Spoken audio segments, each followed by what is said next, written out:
నమస్తే, welcome to Telugu రాజ్యం health. ప్రస్తుతానికి ఇవాళ మనం అపోలో హాస్పిటల్స్ హైదరాబాద్లో ఉన్నాం. అండ్ జనరల్ మెడిసిన్ అంటే general physician and diabetologist doctor Shyamala Iyengar doctor గారితో ఉన్నాం.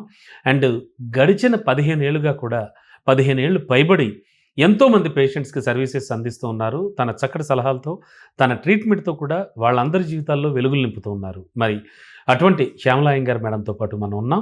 మేడంని అడుగుదాం, జనరల్గా అంటే జనరల్ ఫిజిషియన్గా మనకు వచ్చేటువంటి చాలా సందేహాలు నిత్య జీవితంలో ఒక ట్యాబ్లెట్ వేసుకోవడం దగ్గర నుంచి మొదలు పెడితే ఒక సిరప్ వాడడం, ఒక ఇంజెక్షన్ చేయించుకోవడం అండ్ ఇలాంటి వాటన్నింటికి సంబంధించి మనకు వచ్చే జనరల్ డౌట్స్ అండ్ మోరోవర్ డయాబెటాలజిస్ట్గా కూడా ఉన్నారు మేడం. సో డయాబెటీస్ ఎలా ఉంది, డయాబెటీస్ వచ్చిన వాళ్ళు ఎలా, డయాబెటీస్ ఉంది అని ఎలా తెలుసుకోవాలి, ఇలాంటి రకరకాల సందేహాలన్నింటికీ కూడా సమాధానాలు ఇవ్వడానికి మేడంతో మాట్లాడదాం. మ్యామ్ నమస్తే. నమస్తే అండి. మ్యామ్ జనరల్ మెడిసిన్ అండ్ డయాబెటాలజిస్ట్గా ఉన్నారు గడిచిన 15 ఏళ్ళ నుంచి కూడా. ఎస్ మ్యామ్, జనరల్ మెడిసిన్ అంటే జనరల్ ఫిజిషియన్గా మీ దగ్గరికి వచ్చేటువంటి పేషెంట్స్ ఈ మధ్య కాలంలో రెగ్యులర్గా అంటే సీజనల్ వ్యాధులు కాకుండా ఎక్కువగా ఏ ప్రాబ్లమ్స్తో వస్తూ ఉంటారు మ్యామ్?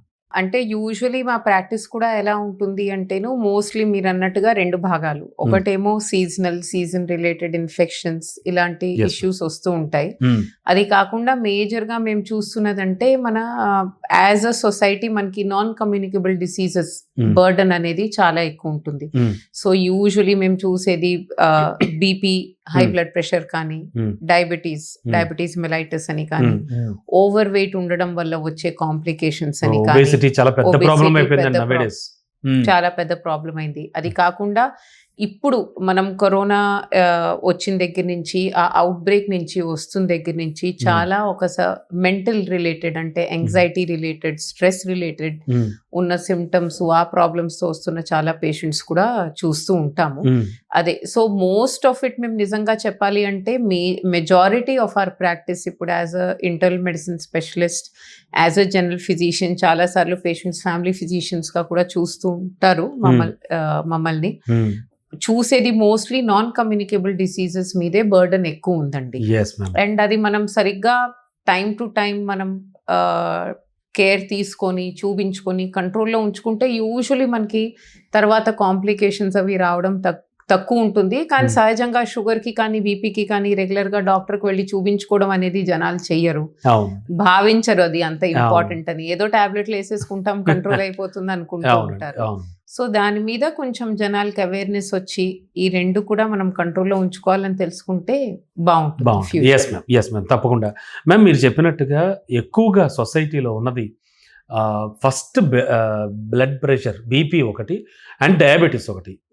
వీటిని పార్ట్ల వైజ్ మాట్లాడుకుంటే బ్లడ్ ప్రెషర్ ఉన్నట్టుగా సిమ్టమ్ ఏముంటుంది మేడం జనరల్గా? బీపీ వచ్చినట్టుగా ఒక మనిషికి అంటే జనరల్గా అంటే నేను జనసామాన్యంలో చూస్తున్నది ఏంటంటే చాలా కోపం వచ్చినప్పుడు వీడికి బీపీ పెరిగిందిరా అంటారు. Is it right ma'am? అది కరెక్టేనా? అంటే కోపంగా ఉన్న వాళ్ళందరికీ ఖచ్చితంగా బీపీ ఉంటుందా? లేదండి, అలా అయితే ఉండదు. కానీ అఫ్ కోర్స్ కోపం వచ్చిన టైంలో మనం ఒక్కొక్కసారి బీపీ చెక్ చేసుకున్నప్పుడు కొంచెం బీపీ ఎక్కువ ఉండొచ్చు, ఎందుకంటే అప్పుడు మనం స్ట్రెస్ లో ఉంటాం కాబట్టి. సో అది జనరల్ గా ఒక జస్ట్ ఒక మిత్ లాగా అయిపోయింది. కానీ ఇన్ జనరల్ ఎక్కువ మనం చూడాల్సింది ఏంటంటే ఇప్పుడు బీపీకైనా షుగర్కైనా మేము చూస్తున్న ట్రెండ్ ఏమిటి అంటేను ముందు కంట గత 15 ఏళ్ళు 20 ఏళ్ళు నేను చదువుకుంటున్నప్పటి నుంచి ఇప్పుడు ప్రాక్టీస్ లో ఇంచుమించు 15 ఏళ్లలో గమనించింది ఏంటంటే ఇంకా చిన్న వయసులో బయటపడుతోందండి. సో బీపీ కూడా, షుగర్ ఎలాగా మనం ఇప్పుడు చిన్న వయసులో చూస్తున్నామని అందరూ అనుకుంటున్నారు, బీపీ కూడా ఇంచుమించు అలాగే ఉంటుంది. కాబట్టి రెగ్యులర్ గా ఎప్పుడైనా ఏమైనా హెల్త్ క్యాంప్స్ అని కానీ లేకపోతే ఎక్కడైనా బీపీ చెక్ ఫ్రీగా అవుతుందంటే చూసుకోవడం మంచిది, ఒకసారి చెక్ చేసుకోవడం. అది కాకుండా కూడా మీరు అన్నట్టుగా ఊరికనే చిరాకు అనిపించడం, కళ్ళు తిరగడము, మెడ నొప్పి, తలనొప్పి, ఒక్కొక్కసారి రాత్రి సరిగ్గా నిద్ర పట్టకపోవడం, ఇంకా ముందుకెళ్ళాలి అంటే ఆయాసము, తిమ్మిర్లు, మీరు ఏ సిమ్టమ్ చెప్పినా సరే కూడా ఇట్ క్యాన్ బి మనం ఒక్కసారి ఖచ్చితంగా బీపీ ఉండొచ్చు. మనం ఒకసారి రొటీన్ గా ఒక బీపీ చెక్ చేసుకోవడానికి 1 minute కంటే ఎక్కువ టైం పడుతుంది. సో ఒక్కసారి బీపీ చెక్ చేసుకుంటే మంచిది. Yes ma'am. జనరల్గా ఒకసారి బీపీ వస్తే, బీపీ ఉందని నిర్ధారిస్తే మీరు కానీ బయట మేము చెక్ చేయించుకున్నప్పుడు కానీ వాళ్ళకి లైఫ్ లాంగ్ బీపీ వదిలిపెట్టదా జస్ట్ లైక్ డయాబెటీస్? అవునండి, అది అంతే. మాత్రం నిజమే. ఎందుకంటే ఇవన్నీ లైఫ్ స్టైల్ రిలేటెడ్ డిసార్డర్స్ అని మనం ఒక రకంగా అంటాము. బీపీకి కొన్ని కారణాలేమో జనరల్ గా ఫ్యామిలీలో ఉండడము, లైఫ్ స్టైల్ రిలేటెడ్ కూడా ఉంటాయి. కొన్ని స్పెసిఫిక్ కారణాలు ఉంటాయి, వాటిని సెకండరీ హైపర్ టెన్షన్ అంటాం అనమాట. అంటే వేరే బాడీలో ప్రాబ్లం ఉండడం వల్ల బీపీ హై అవ్వడం. ఒక్కొక్కసారి కిడ్నీ రిలేటెడ్ ప్రాబ్లమ్స్ ఉన్నా, కిడ్నీలో ట్యూమర్స్ ఉన్నా, బాడీలో వేరే ఎక్కడైనా ట్యూమర్స్ ఉన్నా, బాడీలో వచ్చే వేరే ప్రాబ్లమ్స్ వల్ల కూడా బీపీ రావచ్చు. అలాంటివి ఏవైనా సందర్భాలు ఉన్నాయంటే వాటిని ట్రీట్ చేస్తే చాలా సార్లు హార్మోనల్ ఇంబ్యాలెన్సెస్ ఉండొచ్చు. వాటిని ట్రీట్ చేస్తే బ్లడ్ ప్రెషర్ కంట్రోల్లోకి వచ్చేస్తుంది. That is a treatable cause, but that is very less and rare. చాలా రేర్ సర్కమ్స్టాన్సెస్ లో, చాలా చిన్న వయసులో వచ్చిన బీపీ కానీ, లేకపోతే మనం రెగ్యులర్ గా మందులు ఒక టాబ్లెట్ 2 రకాలు 3 రకాలు 4 రకాల టాబ్లెట్లు ఇచ్చినా కూడా బీపీ కంట్రోల్ అవ్వడం లేదంటే అప్పుడు మనం ఖచ్చితంగా వేరే కాజెస్ ఏమైనా ఉన్నాయా బ్లడ్ ప్రెషర్ కని చెక్ చేసుకోవాలి.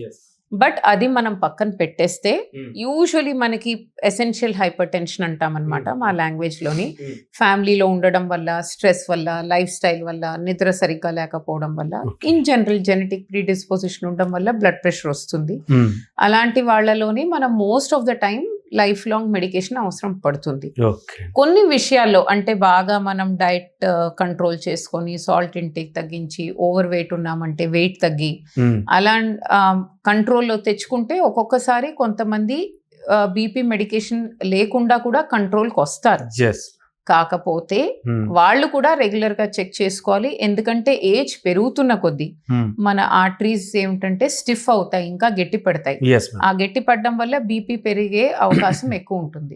కాబట్టి ఒక 3 నెలలు 6 నెలలు ఏడాది 2 ఏళ్ళు బ్రేక్ ఉండొచ్చు, కానీ మళ్ళీ తర్వాత బీపీ మెడిసిన్స్ వాడే అవకాశం రావచ్చు. మేము ఫస్ట్ టైం బీపీ వచ్చినప్పుడు ఒకసారి వచ్చి టచ్ చేసి మనం ఏమైనా మెడిసిన్స్ అవి వాడితే కనుక, లేదా మనం లైఫ్ స్టైల్ అది మీరు చెప్పినట్టుగా చేంజ్ చేసుకుని కొంచెం కామ్గా డీసెంట్గా కోపాలు తాపాలు పట్టింపులు లేకుండా అలా మెయింటైన్ చేస్తే కనుక బీపీ కనుమరుగు అయిపోయే అవకాశం ఉంటుందా? డిసపియర్ అయిపోతుందా బాడీలోంచి? అంటే డిసపియర్ అనేది తప్పు వర్డ్ అండి నేను అనేది. కంట్రోల్లోనే, అంటే మనం దాన్ని విదౌట్ మెడికేషన్ కంట్రోల్ అనుకోవచ్చు, కానీ డిసపియర్ అయితే అవ్వదు. ఎందుకంటే సహజంగా కనబడిందంటే లైఫ్ లాంగ్ ఉంటుంది, ఆ టెండెన్సీ ఎప్పటికీ ఉంటుంది. కాకపోతే మనం ముఖ్యంగా సాల్ట్ ఇంటేక్ అన్నమాట, సాల్ట్ ఇంటేక్ కంట్రోల్లో పెట్టుకుంటే మనం దాన్ని చాలా మటుకు కంట్రోల్ చేసుకోవాలి. మేము మీ మాటకు అడ్డొస్తున్నాను నేను. సాల్ట్ ఇంటేక్ అంటున్నారు మీరు. సాల్ట్ సరిపడా తీసుకోకపోతే కనుక బాడీలో ఉండేటువంటి మినరల్స్ పోయి అది ఫెయింట్ అయిపోయి పడిపోతాం అనేది ఎక్కువగా చెప్తూ ఉంటారు. అంటే జనరల్ డౌట్. అంటే దీన్ని ఎట్లా అనుకోవచ్చు అంటారు? ఎట్లా మెయింటైన్ చేయాలి అసలు ఈ సాల్ట్ అనేది? అంటే ఓన్లీ బీపీ రావడానికి ప్రధాన కారణం సాల్టేనా? ప్రధాన కారణం అంటే ఒక రకంగా హై సాల్ట్ ఇంటేక్ బీపీకి ఒక పెద్ద కారణం అని మనం అనొచ్చు. ఎందుకంటే మనము బ్లడ్ ప్రెషర్ కి ట్రీట్మెంట్, నాన్ మెడిసిన్స్ ట్రీట్మెంట్ మాట్లాడుతున్నప్పుడు ఫస్ట్ మనం చెప్పేది పేషెంట్స్ కి లో సాల్ట్ డయట్.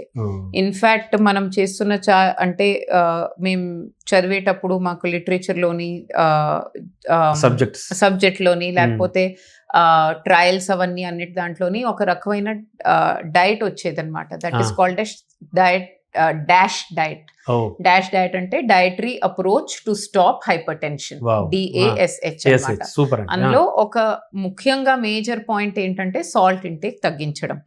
సో బాడీకి నార్మల్ గా మనం ఇప్పుడు చూస్తే, ఇప్పుడు ఎవరికైనా బీపీ లేదనుకోండి, నార్మల్ గా ఉన్న మనిషి కూడా మనం తీసుకునే ప్రతి ఆహారంలోని యాక్చువల్లీ సాల్ట్ ఉంటుంది.